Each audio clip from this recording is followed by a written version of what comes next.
Crise de ansiedade. Ai, meu Deus do céu, crise de ansiedade, que coisa terrível. Eu tive uma crise de ansiedade esses dias. Aliás, eu não tive uma, vou falar a verdade pra você, eu tive 2 crises de ansiedade e por pouco que eu não tive 3 crises de ansiedade. Fazia muitos anos que eu não tinha crise de ansiedade e hoje estou aqui em Lisboa com minha belíssima esposa. Olha só ela. Olha, cadê? Olha, ela é bonita mesmo, viu, gente? Não tô exagerando, não. Maravilhosa, meu Deus do céu.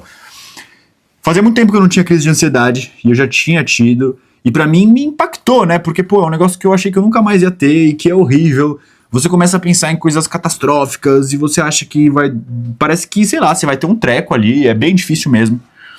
E eu, assim, tava com vontade de contar isso pra você já, mas eu precisava de alguma forma, acho que avançar mais e superar algumas coisas pra poder chegar aqui e contar algo tão íntimo, né? Tão delicado quanto é uma crise de ansiedade, que parte do medo. E a gente fala aqui muito sobre medo no nosso canal, mas mesmo assim, claro, não é porque eu entendo coisas sobre o medo que eu não sinta muito medo. Inclusive já falei que eu sinto muito medo outras vezes pra você. E a crise de ansiedade parte então do medo. Bom, só pra começar aqui, vamos falar pra quem que é esse vídeo. Esse vídeo, das duas uma, ou é pra você que teve uma crise de ansiedade recentemente, ou que tá com medo de ter de novo, ou tá tentando entender o que tá acontecendo com você e tudo mais. Nesse vídeo eu não vou falar tecnicamente, um papo de médico, do que é, o que não é. Se você quiser saber mais sobre isso dessa forma, você senta lá, fala com o ChatGPT, pergunta pra ele que ele vai te falar. Eu vou te trazer uma perspectiva humana de quem acabou de ter um negócio desse e que acabou de perceber que não precisava ter medo, entendeu? Então eu acho que esse é o melhor lugar, porque grande parte das coisas que a gente teme na nossa vida, eu vi essa frase uma vez e ela me ajuda muito em momentos que eu tô com muito medo de alguma coisa, que a grande maioria dos medos que a gente tem, das coisas que a gente tem medo na nossa vida, nunca chegam a acontecer. Então olha o tempo que a gente perde com medo, sofrendo com uma coisa que não acontece. A chance de algo que a gente tem medo acontecer de fato é muito pequena. Mas o impacto que isso gera na nossa vida é gigantesco.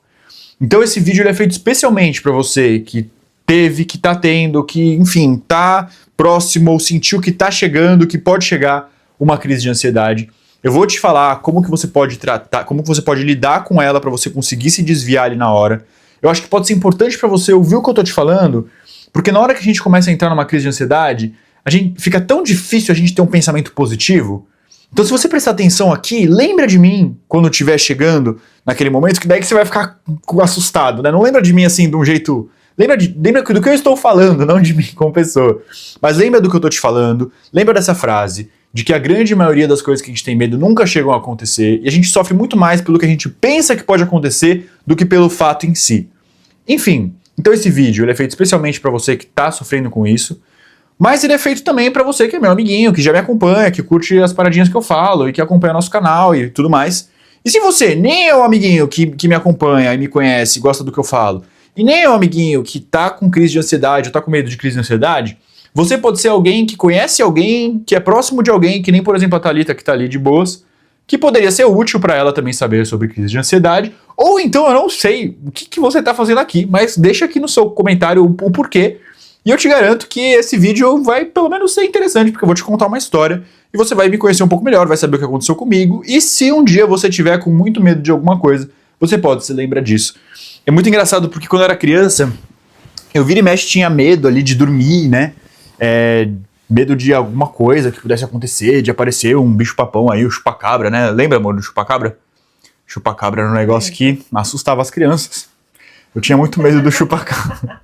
Mas até hoje, chupacabra que é bom ou nada? Até hoje eu tenho medo do chupacabra. Até hoje você tem medo do chupacabra? Ai, amor, já deu, já faz tempo já, né? Nossa, eu tenho muito medo. E aquilo ali, não é o chupacabra aquilo ali? Para. Ali, ó, tá te olhando. Para. Nem tem medo, você viu? Se ela tivesse medo do chupacabra mesmo, ela não ia estar de boa agora. Para. Bom, vamos lá. Então, gente, vou resumir muito aqui a história e depois eu vou chegar no ponto onde eu vou falar o que você pode fazer, como que você pode lidar. E se você quer ajudar uma pessoa que tá com uma crise de ansiedade também, o que você pode fazer, beleza? Beleza. Seguinte, minha história, o que tá rolando? Eu tô com um problema de fotofobia, já faz 1 ano, eu já fui, hoje eu vim na 6ª médica, eu tô aqui em Lisboa, eu já falei pra eles que eu tava em Lisboa?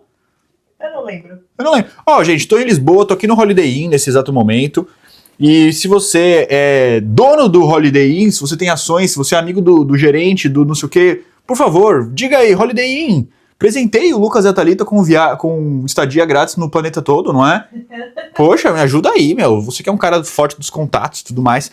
Mas voltando à minha história, tô aqui no Holiday Inn, em Lisboa. Eu moro há 3 horas aqui, eu moro num vilarejo, aqui em Portugal. E eu tô com um problema na vista já faz 1 ano, praticamente. Eu acho que já faz 1 ano. Fotofobia. Então me incomodo muito com a luz, não consigo dirigir à noite por causa do farol dos carros. E aí, além disso, às vezes eu fico com uma sensação de cisco no olho. Enfim, não vou ficar te falando aqui porque não é essa parte que interessa. A parte que interessa é o quê? Já fui em 5 médicos, hoje vim na sexta, e nenhum médico me tinha, até hoje, tinha falado do direito que eu tinha. Até hoje ninguém chegou e falou assim, olha Lucas, acho que você tem isso aqui, toma isso aqui que vai ser bom. Eles sempre me jogavam para um outro especialista e me faziam ficar com medo. Tipo, imagina, você tá num outro país, num lugar que já não tem médico direito, na cidade onde eu moro nem tem hospital, eu tenho que pegar 1 hora para poder chegar numa cidade que tem hospital, e aí é difícil, tem poucas vagas, tem 2 médicos, tem 3 médicos oftalmologistas que atendem nesse lugar. Eles me indicaram uma outra que fica numa cidade a 2 horas de viagem, e daí essa outra me indicou para essa cidade aqui, que é 3 horas de viagem. Pra você ter ideia, eu ia marcar com essa que eu vim hoje, tinha data só pra daqui 3 meses.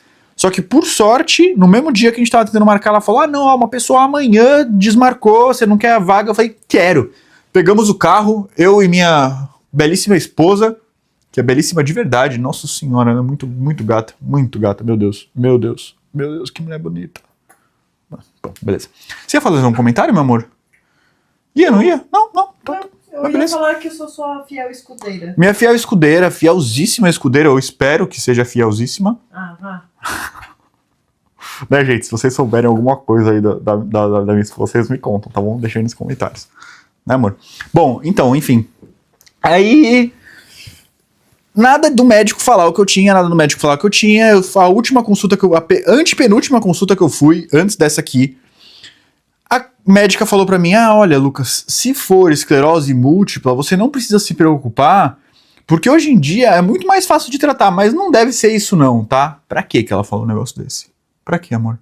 Fiquei, claro, com o cu na mão, terminei a consulta, já fui pesquisar como é que era, o que era esclerose múltipla, e já comecei a contar os meus dias, achando que tava chegando no meus finalmente. Já tava assim com um pensamento poético sobre a vida, pensando no legado que eu ia deixar, será que deu tempo de fazer tudo que eu queria? Sério mesmo, gente, parece brincadeira, mas é assim, as coisas que a gente tem medo, depois que a gente vê que na verdade não tinha nada a ver, aí parece até engraçado, mas na hora, porra, a médica pega e fala, eu tô há 1 ano com um negócio, ninguém fala o que eu tenho, a outra médica que eu fui ficou meio assustada, me passou um monte de exame, eu já tinha tirado sangue, mas não tinha chegado o resultado do exame ainda. Aí nesse meio tempo eu vou numa outra médica que ela começa a falar de esclerose múltipla, porra, velho. Comecei a ficar em choque. E aí o que acontece? Além de eu estar com a fotofobia, eu tô com um pouco de tontura. Então, tipo, me dá um negócio, assim, que às vezes, tipo, que deve ser uma labirintite, alguma coisa assim. E aí hoje, finalmente, cheguei na médica aqui em Lisboa, fiz a minha consulta, ela explicou, era um negócio super simples, não era nada de demais. Claro, é um negócio chato? É um negócio chato. É um negócio que pode ser que não seja curado do dia pra noite, que teste um remédio, teste outro. Sim, mas pelo menos eu sei o que tá acontecendo. E eu vejo que grande parte dos nossos medos, eles afetam a gente muito mais quando a gente não entende direito o que tá rolando. Então isso é meio que um caso clássico. A nossa mente fica tentando fechar uma história, ela fica tentando achar uma coisa lógica, fica tentando entender o que é algo e ela não consegue encontrar o final dessa história. E aí nessa busca, querendo fechar um quadro na nossa mente, ela começa a ficar, então, preocupada, ansiosa, e a gente começa a ter pensamentos catastróficos, imaginar coisas o pior possível, e isso começa a levar a gente para uma crise de ansiedade. Então, eu tô te contando isso porque, olha, de verdade, de coração, eu sei que é horrível, é péssimo, a gente se sente realmente muito mal. Isso parte de um medo, e grande parte do medo, quando você revela ele, mostra e você entende de fato o que está acontecendo, ele diminui muito, muito mesmo. E que grande parte das coisas que a gente tem medo nunca acontecem. E que às vezes é importante a gente lembrar aqui e agora, tá bom, nesse exato momento, o que está acontecendo de fato. Porque aí a gente vive a partir de um monte de pensamentos, a gente começa a lidar com as coisas a partir do que a gente pensa sobre elas e não lida com os fatos de verdade. E aí, primeira coisa, para sair de uma crise de ansiedade, o que você pode fazer? Controlar sua respiração. A melhor coisa, talvez você já tenha visto isso, é difícil de lembrar na hora, mas, para você ter uma ideia, o que me deu, uma das crises que quase me deu, eu tava comendo. Por quê? Porque eu acho que quando a gente come, muda um pouco a nossa respiração, eu já tava meio sensível à coisa da crise de ansiedade, aí comecei a reparar se eu não tava ficando tonto, e aí já começo a respirar diferente, porque tá comendo, tá mastigando e não consegue respirar direito. Então a respiração, ela manda uma mensagem pro nosso cérebro. Eu fiz muito tempo de teatro, e quando a gente precisa demonstrar que a gente tá com raiva no teatro, ou quando a gente tá assustado, a primeira coisa que a gente faz é o quê? Mudar a nossa respiração.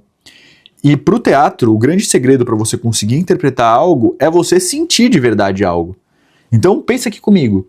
Se o segredo para interpretar, por exemplo, estar com medo, é sentir de verdade medo, e para eu conseguir sentir medo, eu mudo a minha respiração, como que eu posso fazer para não sentir medo? Mudar a minha respiração também. Então, como que é a respiração de alguém que está com medo? Geralmente é uma respiração de quem está fugindo, é o nosso corpo se preparando para fugir, se preparando para correr. Então ele traz o quê? Ele precisa do quê? De mais oxigênio. Pensa que o nosso corpo foi preparado, ele evoluiu para uma situação, né, onde nossa espécie viveu durante muito tempo, onde ela tinha medo do quê? De um bicho que vai atacar, de uma tribo rival que não sei o quê, de coisas que são muito físicas. Então quando a gente começa a respirar essa respiração de medo, o que ela quer? Ela quer justamente trazer mais oxigênio para o nosso corpo para a gente poder correr, para a gente poder fugir, para a gente poder lutar, para a gente poder sair na porrada, né? Para a gente fazer alguma coisa assim, bem animal mesmo. Então, o que a gente pode fazer? Respirar lentamente, tentar diminuir a velocidade, parar de tentar buscar a resposta, porque o que acontece? Eu acabei de viver isso, eu sei como é que é. A gente fica tentando achar uma resposta na nossa mente. Só que ela não vai achar resposta, aí fica buscando, fica nesse loop de busca de resposta. Nossa respiração começa a respirar dessa forma, que é o nosso corpo se preparando, e aí a gente entra mesmo na crise de ansiedade, a gente acredita naquele momento que a gente vai morrer, que a gente vai ter um treco. E aí aparecem vários sintomas reais ali, é coração que dói, peito que dói, parece que você está tendo um ataque cardíaco, visão que embaça, enfim, várias coisas podem acontecer. E a nossa mente ela é muito poderosa, ela leva a gente a construir realmente sintomas reais. E não é porque a gente é uma ilusão, não, a gente realmente tem um negócio. Porque a mente controla tudo. No final das contas, tudo que a gente sente a partir do nosso cérebro. E o nosso cérebro tá ali. É o lugar onde a nossa mentalidade mora, sei lá, é uma coisa louca. Então, a nossa mente tem o poder de fazer a gente sentir qualquer coisa, se sentir bem e se sentir mal. E um bom caminho para a gente conseguir controlar a nossa mente, controlar o nosso fluxo de pensamento, desacelerar os nossos pensamentos, é mexendo na respiração. E aí, o que a gente tem que fazer é mudar um pouco, distrair. Então, a Thalita fez uma coisa muito legal comigo, que eu tiro meu chapéu. Ela foi... Você tinha estudado isso em algum lugar, amor? Não? Você sacou na hora, sozinha? Olha só, é um gênio. Além de linda, ela é genial, essa mulher. Meu Deus do céu. Deus me ama. Deus me ama de verdade. Ela sacou que uma boa ideia era começar a me fazer me concentrar, me fazer pensar em coisas que eu gosto. Então ela começou a puxar assunto, mas o que você gosta? O que você quer fazer então? E umas coisas assim, eu surtando no quarto, torcendo para não morrer nos próximos 10 segundos. E ela... Eu tava perguntando o que você mais gosta de fazer, coisas que você mais gostava de fazer, pra você pensar no que você faria. Se você pudesse escolher naquele momento, o que você faria? Coisas muito legais, que você adora. Isso. Aí você começou a pensar em coisas que você gosta. Não sei se você ouviu bem, mas basicamente ela estava dizendo que eu sou incrível e que ela... ela estava dizendo que a grande estratégia é falar... Que ela começou a me perguntar coisas que eu gosto e tal. E foi ótimo, porque eu comecei a pensar em coisas boas. E é engraçado porque na hora minha cabeça não estava batendo muito bem. Eu falei umas coisas que eu gostava de fazer quando era criança. Criança não, tipo adolescente, assim, sei lá. Eu meio que misturei coisas do passado, presente e futuro. Nem vou contar o que era. Segredo, aí não dá, né? Coloca na legenda. Vou deixar na legenda. Não vou não. Eu não vou deixar não. Boa. Então, meu caro amigo, minha cara amiga, falando sério agora, se você tá... Não, eu já tava falando sério antes, né? A Thalita que me atrapalha, gente. Me perdoe, tá? Ela vem aqui, bagunça todo o nosso vídeo. E então o que eu quero dizer pra você é que, vamos lá, vamos pontuar agora para fechar esse vídeo e você sair desse vídeo se sentindo melhor com os seus problemas e com a sua vida. Coisas ruins acontecem, sim, acontecem. Existe uma grande chance de você estar achando que vai acontecer uma coisa ruim e essa coisa não está acontecendo.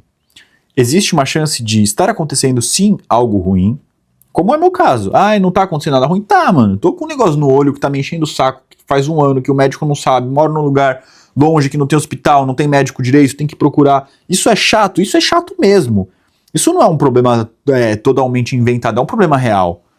Mas a gente pega um problema real e coloca um amplificador nele muito grande, tá? Então, assim, qual que é o problema real? É o meu incômodo, é a minha dificuldade, é a minha dor. Agora, o problema real, que eu estou prestes a bater as botas porque eu tô com uma doença que não tem... Não, isso já foi um problema inventado. Então, não adianta você querer, nesse momento que você tá ansioso e tudo mais, na hora que o bicho tá pegando, você querer ficar diferenciando muito o que é problema real e o que é problema inventado. Mas é importante agora que você tá aqui, de boa, escutando meu vídeo, assistindo meu vídeo, você ter clareza e reforçar isso na sua mente, que parte é real e parte é inventado. E tentar, quando a coisa começar, você começar a ter uma crise, primeiro passo, se concentrar na respiração, tá? Às vezes, uma coisa que eu sei que é boa é mastigar um chiclete, comer alguma coisa. Pode ser bom você mastigar um pouco, porque eu não lembro o motivo, mas é bom. Respirar, o que você pode fazer? Respire em 6, porque o que acontece muitas vezes? A gente começa, como o corpo quer correr e começa a se preparar para fugir do leão, a gente começa a ingerir não, sei lá, a gente começa a ingerir, certo? A gente começa a respirar mais do que, a gente puxa mais ar do que solta. E aí a gente começa a puxar e ele solta pouco. Então o que você precisa fazer? Você precisa soltar mais ar do que você está puxando. Então, em vez de pensar em respirar devagar, pense em soltar o ar devagar. Então respira em 5 segundos, segura uns 2, 3, solta em 6. Você pode, tem algumas indicações e tal, mas eu acho que é uma boa você respirar num 5, soltar num 6, 7 e segurar uns 2, 3, só para você ir deixando a tua respiração mais calma e parar de colocar tanto ar assim para dentro e começar a soltar mais o ar. Esse é um ponto ótimo. Uma coisa que eu fiz que me ajudou muito foi lavar a mão com água gelada. Não sei porquê, mas coloquei uma água bem gelada, que tem a torneira lá de casa, que aqui em Portugal, inclusive, é bem comum. Você consegue deixar a água quente ou gelada. É uma maravilha isso aqui, gente. O primeiro mundo é incrível. Só falta médico, mas a torneira é linda. E aí eu consegui colocar uma água bem geladinha na minha mão. E aí peguei e passei assim no pescoço. Então acho que só de você sentir o tato, né, de você colocar a atenção em outro lugar já ajuda bem. Tentar pensar, conversar com alguém sobre outras coisas, sair um pouco, né, mudar, você precisa mudar o foco de atenção, deixar pra lá a ideia de tentar solucionar o problema na sua cabeça.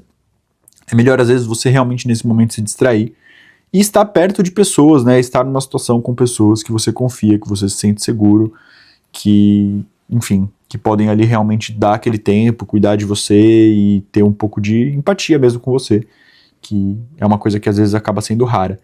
Então, bom, esse é meu conselho. Deixa aqui o comentário, fala se você passou por uma situação, o porquê que você passou e tudo mais. Eu acho que às vezes a gente sente que só acontece com a gente, sabe? Às vezes acontecem umas coisas difíceis na nossa vida, a gente fica com aquela impressão de tipo, só comigo acontece, meu, coitado, eu sou perseguido pela vida. E não é, todo mundo passa por situações difíceis, todo mundo, né, cada um do seu jeito sente os seus problemas, tem as suas dores. E a gente, de alguma forma, quando a gente percebe que não somos únicos em nossas dores, em nossas aflições, a gente se sente acolhido. Então, se você puder deixar aqui nos comentários, ou se você quer dar uma olhada nos comentários e responder alguém e abrir aí essa conversa.